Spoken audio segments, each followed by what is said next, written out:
is Thobbe Englund from Sabaton for Loud TV.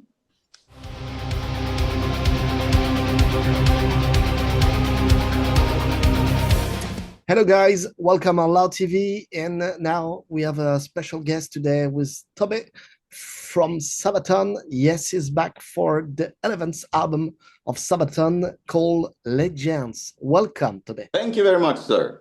So this is our very first interview together. We had several times with Joachim, of course. So let us know, first of all, how did you came back for real in Sabaton, and what were the rules of your comeback? There are no rules. Yeah, but yeah, the thing was that actually me and Joachim we're writing a song for what then became Legends, which I didn't know about because we have always, you know, kept in touch and barbecues and beer and songwriting and whatnot. So he told me that Tommy was going to leave, and I was like, what? All right. So I had a bit of time to think there about what's going to happen to the band, because I never took anything for granted, you know. Do they even want me back, you know? No. But seriously, and when the question came, it was the best timing, because my son is now 7 years old almost, and when I left the band, I wanted to start a family and stuff like that. So everything was a perfect timing, and Tommy's out there doing what he wants to do, you know, with his solo stuff, and we're all best friends. And it was so nice to get back into the band again, because I missed them during all these years, you know. Now we're back where we left off in 2016. So a lot of things have happened to Sabaton during all those years. You know, it's a better organization. It's a bigger organization now, so it's a lot easier that way, that I wasn't really used to, of course, because I picked up where I left off in 2016. So I remember the first tour we went to, spring of 2024, with Judas Priest. I brought as little hand luggage as I could, you know, because to keep the expenses down, you know. And they were like, what? Are you gonna be on tour for 7 weeks with a small bag? I was like, yeah, well, it's different. It's different now. All right. So such small things, you know, it's pretty funny, you know, but it took a while for me to adapt that, to realize really what happened during all these years. And the difference now is also that, you know, everybody, we all have our families now, which we didn't back then. We had girlfriends, and some of us had a wife or something. We were more, you know, constantly touring back then, all the time. Not much time at home at all, which has changed a bit now, because obviously Sabaton is a lot bigger, and we play bigger shows. Yeah, so that's the most obvious differences now, I would say. But the guys are the same, and I'm the same, so, and that's good. Great. It seems that on this album, Legends, every member played an active role in the writing process, and it seems that you wrote 2 songs, Tiger Among Dragon and Lightning at the Gates, right? Yeah. So this is the most how did you write those songs, and how was the collective process together? I would say it's more of a coincidence that it turned out to be that all of us contributed to this album, because it was never really something that we aimed at. It was just that all of us had great ideas, I would say, and that all of us liked all those ideas, and then materialized into songs when we started to work on them.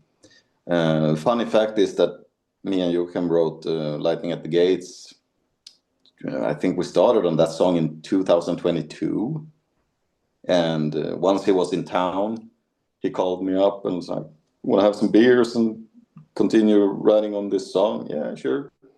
So the song was done in November, but I didn't know I was going to be in the band. So yeah, and then Tiger Among Dragons, we wrote that one on the first tour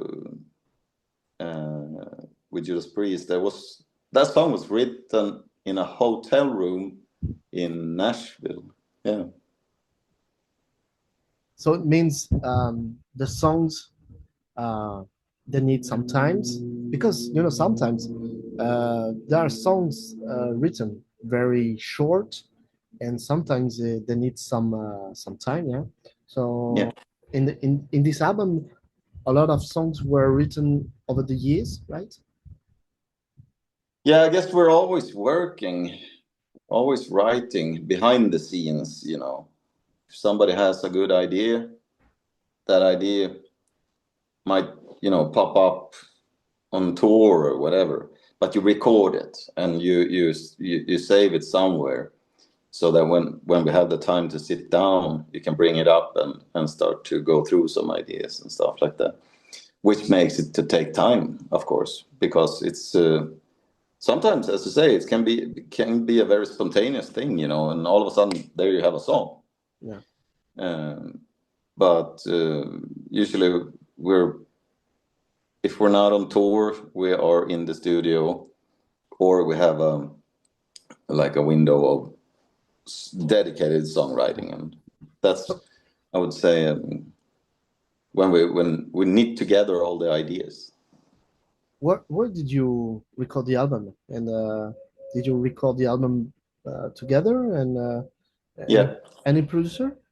yeah, we recorded it with Jonas Kjellgren at Black Lounge, as we did with the previous two albums, or they did, I should say. Um, were you easy in studio Yeah, it's recording the always a parts? pleasure to work there. Yeah, we know him. He's a very good friend also, and I mean, I think he took this album even further when it comes to the sound, because I remember I was there on Great War with Fields Overdone, but the War to End All Wars I hadn't heard. So that's the only Sabaton album, since I first came into the band in 2012, that I hadn't heard. No pre-productions, but barely. Some.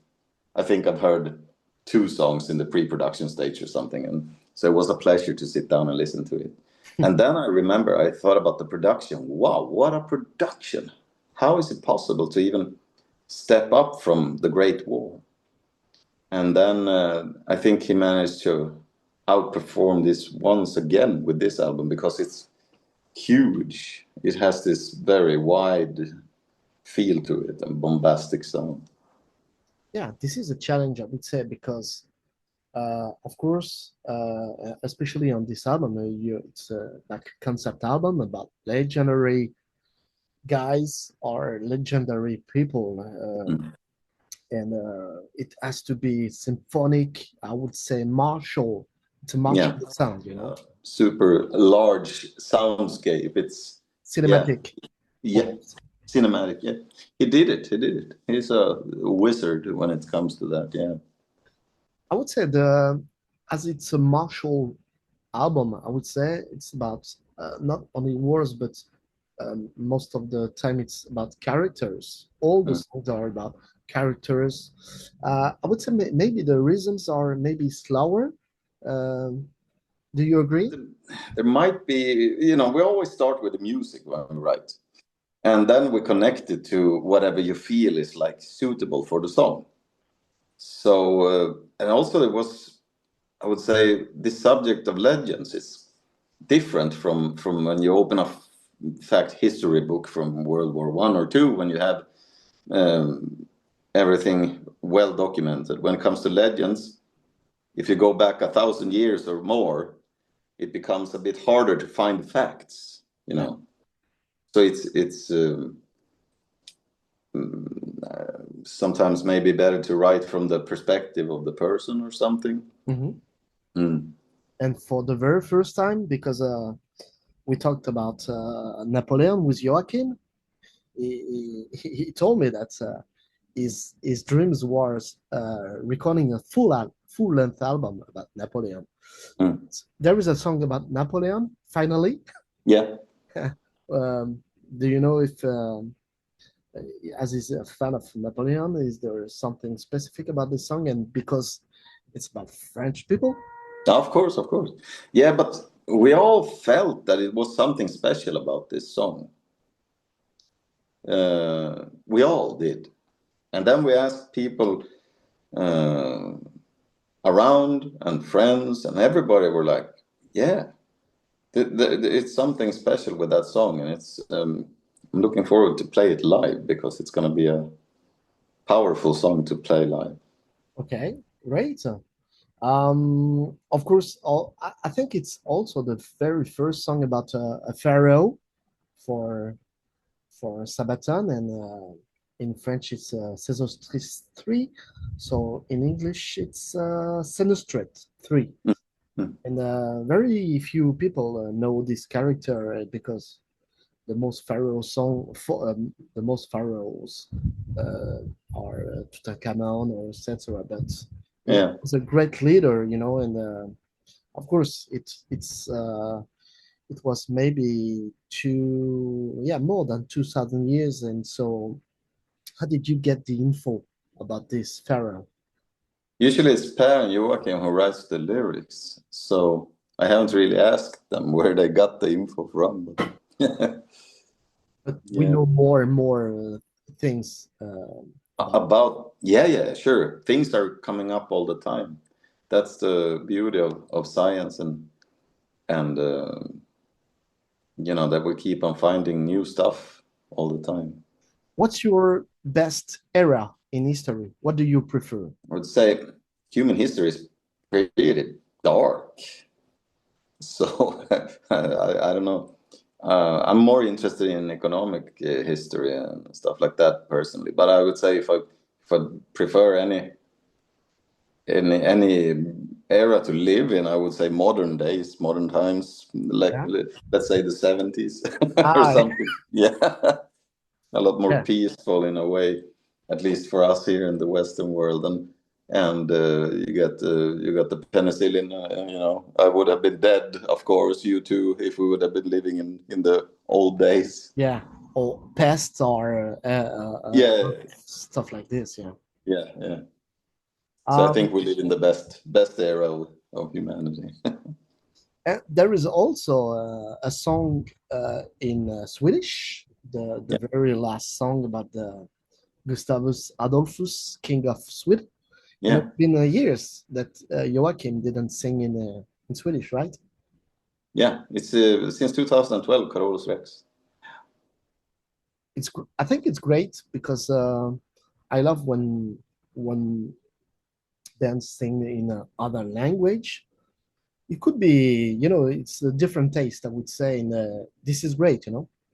It felt different also when we were in the studio laying down if I speak for me personally, the back vocals, the choirs, and we sang in Swedish. It's that as a Frenchman, it's more when it's your native language, you can express yourself more. It's something that pierces something, and you cannot really say what it is, but it's something when you sing in your own language. It made it more powerful. So yeah.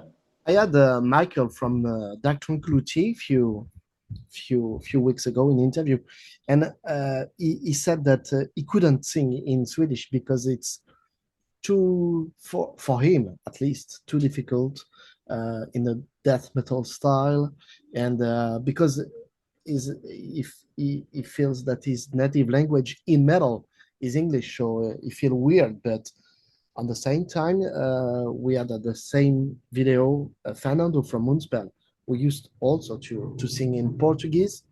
So I think this is the something very rich in metal, to have different languages, and this is great.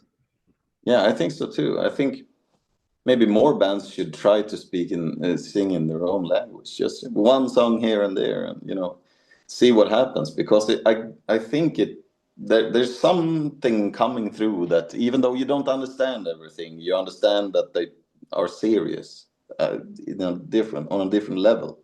Yeah. Yeah. So you are in your studio, right? Where Now, well, this is not, my studio. This is where I basically where we hang out, and I have my guitar amplifier and okay. practice With practice. all the with all the records on the wall. It's great. Yeah, there's a couple of records on the walls. Yeah. So all the records are from Sabaton. Yep. Yes, indeed. You should be proud of all these records on the walls, right? Very proud. Very proud. Yes. What are you the what are you the most proud of being in Sabaton today?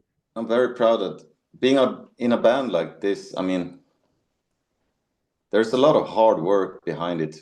I came in, now Sabaton is 26 years old. Last year we celebrated 25 years old. So this year Sabaton is turning 26. I came in in 2012. That's halftime. So the guys had been going on for 13 years. And I know how much hard work it is. You did. And to achieve this level where Sabaton is now, it's more than hard work. It's so hard. And we're one of the lucky ones. It's a privilege and it's an honor. And I mean, I'm so proud to represent Sabaton. These are my best friends, and this is, where I'm supposed to be. It's a full achievement. Yeah, it is. I was wondering about the amazing artwork. And so who did that? Peter Selay has been doing a lot of artworks. When I came in 2012, he was there for Carol's Rex. I don't know if he did anything before that. Shouldn't strike me as impossible. Maybe he worked before with Sabaton, even before that. So the collaboration goes very far back. I would say the artwork is very dynamic. Yeah. I like the orange or yeah, the orange color, and I could see it on stage, very well. It's very powerful. Yeah, yeah. It's a lot of. You can do a lot with that cover art. It's so alive. So much going on. So much happening. And Sabaton, as I saw you, of course, several times, but the last time in Paris, it was very powerful with tanks on stage, and Yeah. what could be the surprises on stage for the next European tour? There's going to be some huge surprises for sure when it comes to the production. I'm still a bit blown away myself. We had a meeting about 2 weeks ago, and we went through details and talked about how it's going to look and what we're going to do. And it's going to be like a combination between a show, acting and show, and a lot of production things, and it's going to be something very unheard of, a very unusual show. So I remember when we had talked through all those things and we went to rehearse the song Templars. We had to tweak the beginning a bit to fit to the concept, and we were standing there, and I was like, it gave me shivers. This is gonna be something extra. It was like, wow. Yeah. So you will see there will be something very out of the ordinary. And I see through the years the evolution of metal, and of course, it's not only about music today. And I think the visuals Yeah. are very, very important today on stage. And if bands could do that, I think it's a great thing to have acting people or very amazing artworks on stage and videos, of course. Yeah.